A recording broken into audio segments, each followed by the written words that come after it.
धन्यवाद कार्यक्रम सञ्चालकलाई। यो निकै उत्साहवर्धक र भव्य कार्यक्रमका अध्यक्ष तथा ऊर्जा जलस्रोत र सिँचाइ मन्त्री शक्ति बहादुर बस्नेतज्यू, मञ्चमा रहनुभएका सबै अतिथिगण, प्राधिकरणका सबै कर्मचारीहरू, यो कार्यक्रममा उपस्थित सम्पूर्ण विदेशी अतिथिहरू, पत्रकार मित्रहरू र उपस्थित सम्पूर्ण महानुभावहरू, नेपालको सबैभन्दा ठुलो सार्वजनिक संस्थान नेपाल विद्युत प्राधिकरणको 38औं वार्षिकोत्सवमा प्रमुख अतिथिका रूपमा यस कार्यक्रमलाई सम्बोधन गर्न पाउँदा मलाई विशेष हर्ष र गर्वको महसुस भएको छ। म यहाँहरू सबैलाई अभिवादन भन्न चाहन्छु। यस महत्त्वपूर्ण क्षणमा म नेपाल विद्युत प्राधिकरणको सञ्चालक समितिका अध्यक्ष एवं ऊर्जा जलस्रोत तथा सिँचाइ मन्त्री, सञ्चालक समितिका सदस्यहरू, नेपाल विद्युत प्राधिकरणका कार्यकारी निर्देशक र यस संस्थामा कार्यरत सम्पूर्ण कर्मचारीहरूका साथै आम नेपाली जनता समेतमा हार्दिक बधाई ज्ञापन गर्न चाहन्छु। उज्यालो नेपालको अविच्छिन्न यात्रा मार्फत नेपालको उज्यालो भविष्य निर्माणमा अविचलित प्रतिबद्धता साथ जुट्नु भएकोमा यस महत्त्वपूर्ण कार्यमा तपाईहरूसँग ऐक्यबद्धता प्रकट गर्न पाउँदा मैले विशेष हर्षको महसुस गरेको छु। विद्युत प्राधिकरणको 38औं वार्षिकोत्सवलाई सम्बोधन गर्न यस रोस्टममा आउँदै गर्दा मैले 2073 को श्रावणमा दोस्रो पटक प्रधानमन्त्री हुँदा देशले वर्षातको समयमा समेत बिहोरिरहेको लोड सेडिङको कहाली लाग्दो अवस्थालाई सम्झिरहेको छु। त्यसबेला बिजुलीको पहुँच भएको ठाउँमा दिनमा कतिपय ठाउँमा 18 घण्टासम्म लोड सेडिङ हुने गरेको थियो भने देशका करिब 40% जनतामा 40% जनता विद्युतको पहुँचभन्दा बाहिर थिए। लोड सेडिङको कारण उद्योग व्यवसायको अवस्था निकै नै दयनीय थियो र नागरिकको दैनिक क्रियाकलाप नराम्ररी प्रभावित थियो। प्राधिकरणको वित्तीय अवस्था अत्यन्तै नाजुक थियो भन्ने कुरा अहिले भर्खरै प्राधिकरणका कार्यकारी निर्देशक कुलमान घिसिङजीले प्रस्तुत गर्नुभएको तथ्याङ्कबाट पनि प्रष्ट भएको छ। त्यस्तो बेला मैले 3 महिनाभित्र देशमा लोड सेडिङ अन्त्य गर्ने र प्राधिकरणलाई घाटाको स्थितिबाट नापामा लाने कुरा गर्दै गर्दा मानिसहरूले पत्याउँदैनथे र प्रधानमन्त्रीले मजाक गरेको हो कि भनेर पनि प्रचार भएको थियो।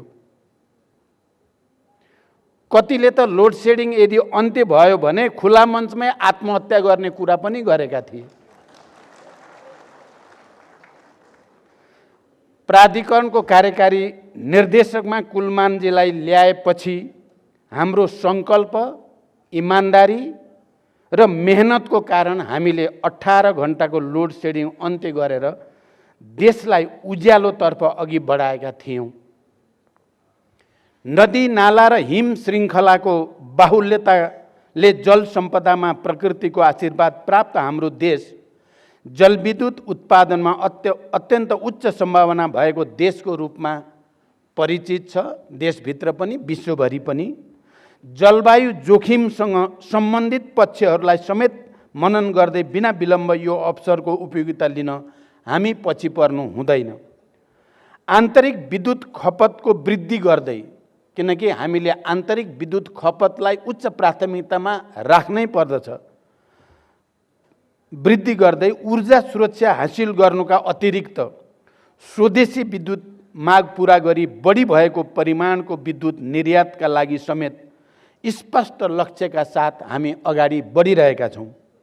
नेपालको जलविद्युत विकासमा उल्लेखनीय सहभागिता मार्फत विद्युत उत्पादनको बढ्दो हिस्साका लागि योगदान पुर्याइरहेका निजी क्षेत्रको उत्पादित विद्युत समेत खरिद गरिरहेको नेपाल विद्युत प्राधिकरणले आफै वा आफ्ना सहायक कम्पनीहरू मार्फत आगामी दिनमा विद्युत उत्पादनका क्षेत्रमा सशक्त र अग्रणी भूमिकामा आफूलाई प्रस्तुत गर्दै जाने अपेक्षा र विश्वास मैले लिएको छु।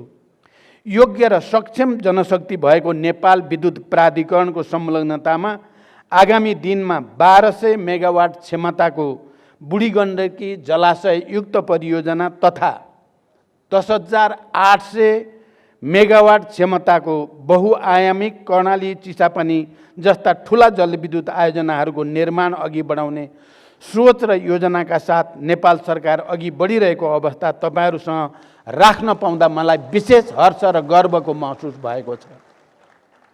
मैले पहिलोचोटि प्रधानमन्त्री हुँदा नै मेगा कुनै प्रोजेक्ट अगाडि बढाउने सपना देखेको थिएँ र त्यसमध्येको कर्णाली चिसापानी 10,000 भन्दा बढी मेगावाटको सपना थियो।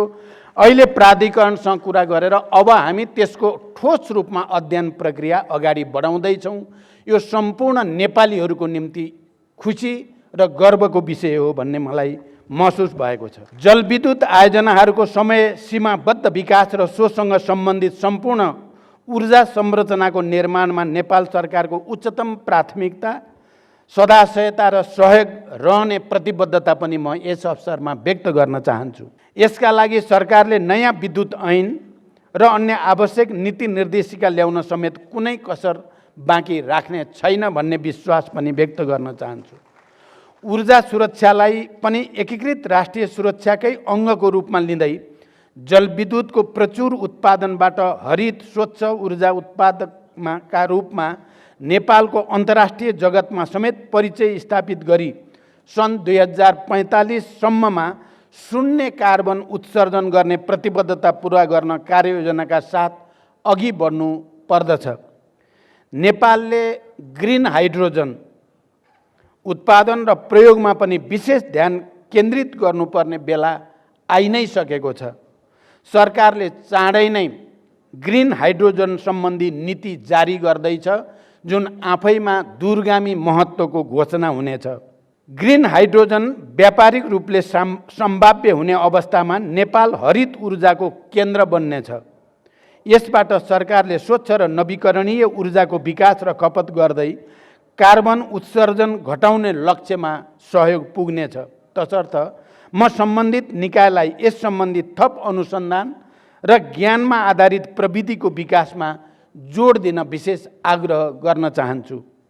विश्वव्यापी रूपमा भइरहेको जलवायु परिवर्तनले नेपालको जलस्रोत क्षेत्रमा परिरहेको प्रभाव अत्यन्त संवेदनशील रहेको छ।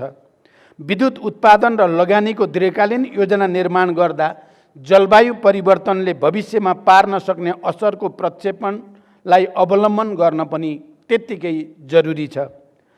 आज मासिक 20 युनिटसम्म खपत गर्ने ग्राहकलाई निःशुल्क विद्युत उपलब्ध गराउने निर्णयबाट गरिबीको रेखामुनि रहेका करिब 20 लाख घरधुरीले निःशुल्क रूपमा विद्युत प्रयोग गरिरहेका छन् भने जहाँ खेतीयोग्य जमिन त्यहाँ सिँचाइ कार्यक्रम अन्तर्गत सिँचाइमा प्रयोग हुने विद्युतमा 75% सम्म शुल्क कम गरिएको छ, जसबाट कृषि उत्पादनमा प्रत्यक्ष योगदान पुग्ने विश्वास हामीले लिएका छौँ। आगामी 2 वर्षभित्र सबै नेपाली जनताको घर दैलोमा विद्युत पुर्याउने लक्ष्य अनुरूप नेपाल विद्युत प्राधिकरणले विद्युतीकरणलाई प्राथमिकताका साथ अघि बढाइरहेको छ। अहिले भर्खरै हामीले सुन्यौँ पनि। सोही अनुरूप अपेक्षित लक्ष्य हासिल गर्न प्राधिकरण सफल हुनेमा म विश्वस्त छु। यसबाट आम जनताको जीवनशैलीमा सकारात्मक परिवर्तन आउनुको साथै अर्थतन्त्रले समेत उल्लेख्य गति लिनेछ भन्ने विश्वास गरिएको छ। सरकारले उपयुक्त नीति र कार्ययोजना सहित आन्तरिक विद्युत माग वृद्धि गर्न विद्युतीय सवारी साधनहरू, विद्युतीय चुलो आदिको प्रयोगमा प्रोत्साहन गरेको छ र आउने दिनमा पनि त्यो नीतिलाई कायम राखिनेछ। साथै बढी विद्युत खपत गर्ने उद्योग कल कारखानाको स्थापना र सञ्चालनमा उपयुक्त वातावरण निर्माण गर्न र विद्युतको अधिकतम उपयोगलाई राष्ट्रिय अर्थतन्त्र र समृद्धिको मजबुत आधारको रूपमा आत्मसात गरी अघि बढ्न सम्बन्धित सबै मन्त्रालय र निकायहरूको आपसी समन्वयमा मैले विशेष जोड दिँदै आएको छु र प्राय मन्त्री परिषदको बैठकमा यो विषयलाई प्राथमिकताका साथ व्याख्या गरिँदै आएको छ। आर्थिक समृद्धिको अभियानमा प्राधिकरणले आफूलाई अब्बल साबित गर्दै सशक्त भूमिका र दायित्व बोधसहित आफ्ना विविध परियोजनाहरू प्रक्षेपित कार्यतालिकाभित्रै सम्पन्न गर्न अपरिहार्य रहेको तर्फ समेत मैले प्राधिकरणको विशेष ध्यानाकर्षण गराउन चाहन्छु। प्राधिकरणको प्रगतिमा देशको उज्जवल भविष्य समेत जोडिएको छ। मैले यहाँ बस्दै गर्दा कार्यकारी प्रमुखसँग सोधेँ, यो सबै कर्मचारी विद्युत प्राधिकरणकै हो या बाहिर मान्छे ल्याइया हो भनेर सोधेँ। अनि उहाँले बताउनु भयो कहाँ 15-16 हजार छन्, सब प्राधिकरणकै हो। मैले धेरै खुसी लागेको छ। तपाईँहरू सबैलाई पनि म विशेष धन्यवाद भन्न चाहन्छु।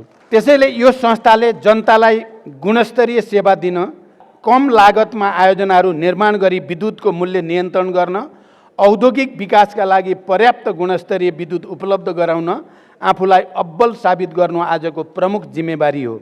यसतर्फ आवश्यक स्रोत व्यवस्थापन लगायत सरकारका तर्फबाट नेपाल विद्युत प्राधिकरणलाई पुर्याउनु पर्ने अन्य कुनै पनि सहयोगमा कमी हुन नदिन म पूर्ण प्रयासरत र प्रतिबद्ध रहनेछु। स्वदेशमा उत्पादित जलविद्युतलाई आन्तरिक माग पूरा गरी अन्तर्देशीय बजारको पहुँच दिलाउन मैले भारत भ्रमणका क्रममा मेरा समकक्षी प्रधानमन्त्री श्री नरेन्द्र मोदीजीसँग भएका समझदारीलाई दीर्घकालीन विद्युत व्यापारको एक महत्त्वपूर्ण माइलस्टोन कोसे ढुङ्गाको रूपमा लिएको छु। देशले आउँदो 10 वर्षमा जलविद्युतको तीव्र विकास र अधिकतम स्वदेशी खपतबाट व्यग्रतापूर्वक ठुलो आर्थिक रूपान्तरणको तयारी र प्रतीक्षा गरिरहेको छ। हाल करिब 450 मेगावाट विद्युत निर्यात भइरहेको अवस्थाबाट नेपालको विद्युत निर्यातलाई 10,000 मेगावाटसम्म पुर्याउने गरी द्विपक्षीय सम्झौतामा नेपाल र भारत बीच प्रारम्भिक हस्ताक्षर भइसकेको सन्दर्भलाई दक्षिण एसियाकै विद्युत व्यापारको क्षेत्रमा उल्लेखनीय पहलकदमीको रूपमा हेरिएको छ। यसबाट नेपालमा जलविद्युत लगानीको थप उपयुक्त वातावरण निर्माण भएको छ भने दीर्घकालीन विद्युत व्यापारका लागि स्वदेशी तथा अन्तर्देशीय प्रसारण संरचनाको तयारी पूरा गर्न एवं विश्वसनीय कार्ययोजना तर्जुमा गर्न हौसलाका साथै सम्बन्धित मन्त्रालय र सबै सरकार निकायहरूको समन्वयपूर्ण योगदान आवश्यक रहन्छ।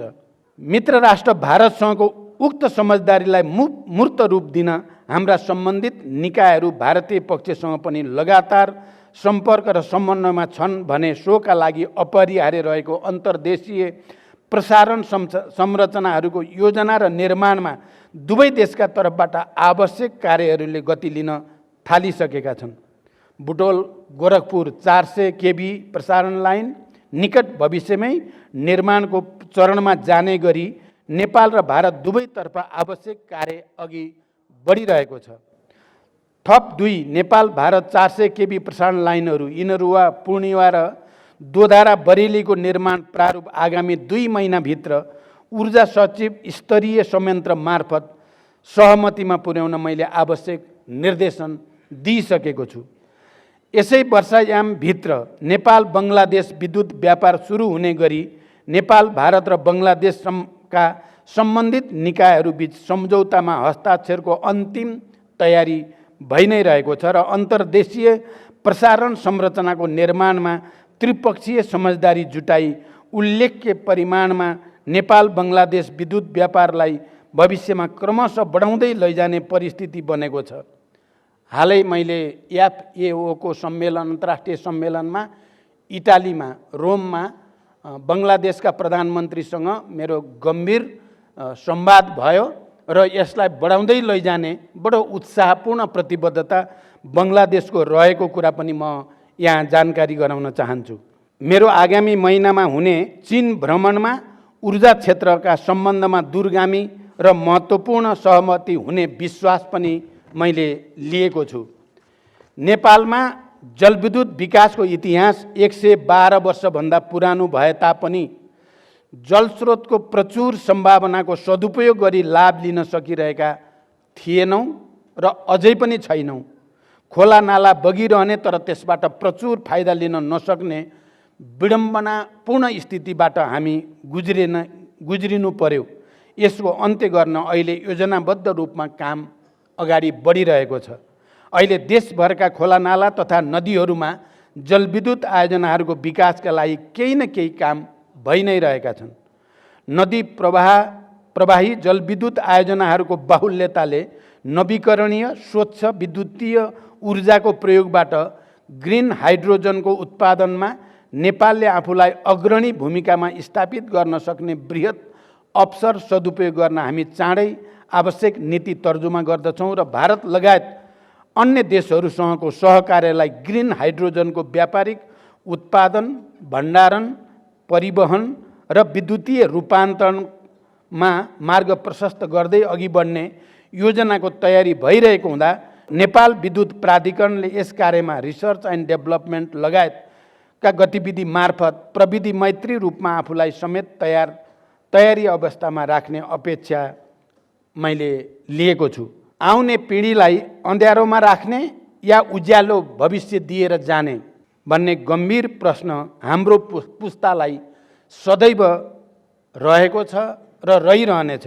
एउटा आयोजना सम्पन्न हुन 5-6 वर्ष समय लाग्छ, तसर्थ हाम्रो पुस्ताले गुणस्तरीय सेवा प्राप्त गर्न र आउने पिँढीलाई उज्यालो भविष्य दिन विकासका कार्यमा राजनीति गर्ने होइन, सबै इमान्दार भएर एकजुट हुन जरुरी छ। अन्त्यमा नेपाल विद्युत प्राधिकरणले सम्भव भएसम्म आफूले प्रवाह गर्ने विद्युत सेवामा कुनै कमी हुन नदिई उल्लेखनीय नाफा आर्जन सहित आम नेपाली जनताको मन जित्ने गरी आफ्नो कार्यक्षमता प्रदर्शन गर्न सकेकोमा प्राधिकरण सञ्चालक समिति, कार्यकारी निर्देशक, सिङ्गो नेपाल विद्युत प्राधिकरणलाई बधाई दिँदै थप समर्पणका साथ उज्यालो नेपालको यात्रामा अविचलित भई लागिरहन हार्दिक शुभकामना व्यक्त गर्दै बिदा हुन्छु। धन्यवाद। अभिवादन।